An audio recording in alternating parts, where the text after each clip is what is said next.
আজকে দই বানাবো এই ছোট্ট ছোট্ট স্টিলের বাটিতে। গুঁড়া দুধ দিয়ে খুব সুন্দর দই বানিয়ে নিব। গুঁড়া দুধ দিয়ে যে এত সুন্দর দই হয়, না বানালে কেউ বুঝতেই পারবে না গুঁড়া দুধের দই এত সুন্দর হয়। দেখেন দইটা কত শক্ত হয়েছে, দেখেন ভেতরটাও কত সুন্দর। এই দইটা কিন্তু রাইস কুকারে ভাপ দিয়ে বানিয়ে নিয়েছি, মজাদার দই। আসসালামু আলাইকুম, বৃষ্টি ব্লগ অ্যান্ড রেসিপি থেকে আমি বৃষ্টি বলছি। সবাই কেমন আছেন? আশা করি নিশ্চয়ই ভালো আছেন। আমিও আলহামদুলিল্লাহ ভালো আছি। আজকে গুঁড়া দুধ দিয়ে দই বানাবো। তো এখানে 4 কাপের 1 কাপ গুঁড়া দুধ নিয়েছি, আর নিয়েছি হালকা কুসুম গরম 2 কাপ পানি। 1 কাপ গুঁড়া দুধ আর 2 কাপ পানি নিয়েছি, ভালো করে মিশিয়ে নিলাম। একটু গরম পানি দিলে দুধটা ভালো গলে যায়, এর জন্য হালকা কুসুম গরম পানি দিয়ে দুধটা গুলাই নিলে ভালো হয়। তো এখানে আমি হাফ কাপ চিনি দিয়ে নিচ্ছি। চিনিটা আমি ক্যারামেল বানিয়ে নিচ্ছি দইয়ের কালারটা সুন্দর হওয়ার জন্য। খুব সুন্দর একটা কালার আসছে, এর থেকে আর বেশি কালার করব না, তা না হলে তিতো লাগবে। এখানে আমি 1 কাপ পানি দিয়ে দিলাম ক্যারামেলের মধ্যে। তো যখন পানি দিয়েছিলাম ভিডিওটা অন ছিল, অনেক ধোয়া উঠছিল দেখে ভিডিওটি ঘোলা দেখা গেছে, এর জন্য ডিলিট করলাম। তো দুধটাও আমি এখন ঢেলে দিলাম। তো এখানে আমি দুধের মধ্যে 2 কাপ পানি দিয়েছি, আর হলো ক্যারামেলের মধ্যে দিয়েছিলাম 1 কাপ পানি। মোট 3 কাপ পানি হয়েছে। পরে ভালো করে জাল দিয়ে ঘন করে নিয়েছি। 1 কাপ পানি একদম শুষে নিয়েছি, 2 কাপ পানি এখন রয়ে গেছে। দুধটা দেখেন কত সুন্দর হয়েছে।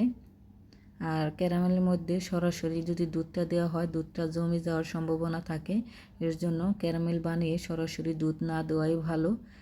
দুধটা ঘন করে জাল দেওয়া হয়ে গেছে। এখন আমি এখানে মিষ্টি দই দিয়ে দিচ্ছি। মিষ্টি দইটা ভালো করে চামচ দিয়ে ফেটে নিচ্ছি। ফেটানো হয়ে গেছে। এখন আমি গরম দুধ দিচ্ছি, খুব গরম না, আঙ্গুল দিয়ে রাখা যাবে ওইরকম গরম দুধ দিচ্ছি। বেশি গরম দুধের মধ্যে যদি দই দেওয়া হয় তাহলে কিন্তু দুধটা জমে যাবে। বেশি গরম না, আবার বেশি ঠান্ডাও না, এমন অবস্থায় দইটা দিতে হবে। এখানে টক দই দিয়েও এই দুধটা জমানো যাবে। তো আমার কাছে মিষ্টি দই ছিল, মিষ্টি দই দিয়েই আমি এই দইটা বানাবো। ভালো করে মিশাই নিচ্ছি, আর গোল চামচ দিয়ে ভালো করে ফেনা উঠাই নিচ্ছি। এইভাবে ফেনা উঠালে দই যখন বানানো হয়, দইয়ের উপরে খুব সুন্দর একটা সর পড়ে। তো ফেনা উঠাই দিলে ফেনা সমান করে সরটা পড়ে। দইয়ের কিন্তু উপরের লেয়ারটাই বেশি মজা লাগে। তো আমি এক এক করে স্টিলের বাটিতে ঢেলে নিচ্ছি। দেখেন কালারটা কত সুন্দর হয়েছে। আমার বাটিগুলো ছোট ছোট হয়ে গেল, আর এক রকমের ছিল না, ছোট বড় হয়ে গেল, অসুবিধা নেই। তো আমি রাইস কুকারে এখন আমি ভাপ দিব, বসাই দিলাম।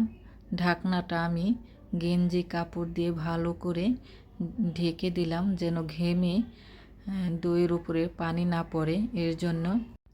ভাপ দিয়ে রেখেছিলাম কয়েক ঘন্টা ঠান্ডা হওয়ার জন্য, পরে ফ্রিজে রেখেছিলাম, কারণ দইটা ঠান্ডা ঠান্ডা খেতেই ভালো লাগে। জমিতে গেছে অনেক আগেই। তো দেখেন কেমন হয়েছে। আমি বলবো না 10 মিনিটে 5 মিনিটে হয়ে যাবে দই, কারণ দইটা জমে গেলেও পরে ঠান্ডা হতেও সময় লাগে, আর গরম দই কখনোই মজা লাগে না। ঠান্ডা হবে, ফ্রিজে রাখবো, তারপরে খেতে খুব ভালো লাগবে। দেখেন, কিন্তু ভাপ দিয়েও যে এত সুন্দর দই হয়, না বানালে বুঝতেই পারতাম না কত সুন্দর হয়ে গেছে। দেখেন কতটা শক্ত হয়েছে, মাশাল্লাহ। আর গুঁড়া দুধ দিয়ে যে এত সুন্দর দই হবে জানতাম না। তো ভিডিওটি যদি ভালো লাগে লাইক কমেন্ট করবেন, শেয়ার করবেন, আমার ইউটিউব চ্যানেলটা সাবস্ক্রাইব করবেন। আর ফেসবুক পেজটা যারা দেখতেছেন, আমার ফেসবুক পেজটা সবাই ফলো দেবেন। রেসিপিগুলো যদি ভালো লাগে অবশ্যই কমেন্টে জানাবেন। তো সবাই ভালো থাকবেন, সুস্থ থাকবেন। দেখা হবে নতুন আর একটা ভিডিওতে। আল্লাহ হাফেজ।